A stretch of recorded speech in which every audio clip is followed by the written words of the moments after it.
The point of this whole narrative was basically just to make people explore the small moments in their lives, just like a bit more in depth.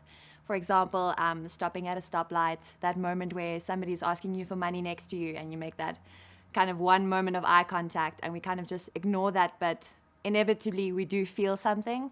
You have to understand that they're people. So I think this film actually illustrates that and actually brings that message across, saying they are human beings and they're no different from you or me in the feelings that they have. I think it challenges society in a sense that it says that we should look at people and see them for who they are and not just look at them and look away. Well, from my character, what they can learn is that it's not that bad to actually like take in someone and just, even if it's just a sorry, I don't have money, as opposed to get a job, you know what I mean? I remember when I had to memorize the whole Pantsula, it was quite intense. The footwork was fast. There's a certain way to breathe for each step. Every single movement required a certain level of accuracy and precision.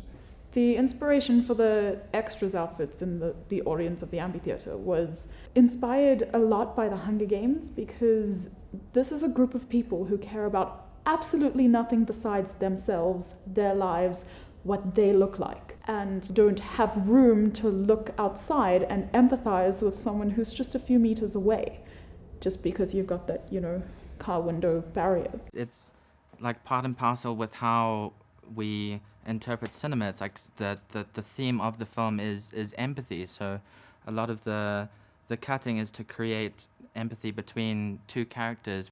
There's almost two different shooting styles, I'd say. The outside concrete world is a lot more slow.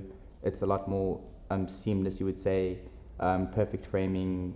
And then the inside is a bit more jarring, more fast-paced, weird contrasts compared to the outside world. You have this saturated, contrasty world, but then you have this less saturated, extreme contrasted world. The two play off against each other, but they work so well together. The VFX that I'm doing is hopefully going to make some more of the more abstract ideas, which would be more difficult to show in maybe a different genre, such as going into an eyeball, which maybe might not make sense in other movies.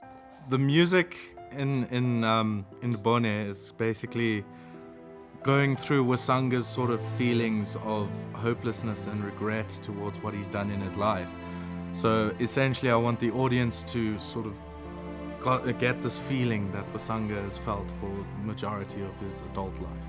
Our motivation was living life in South Africa, driving past robots and sitting in your car, experiencing these people next to you, coming up to your window and understanding them as human beings.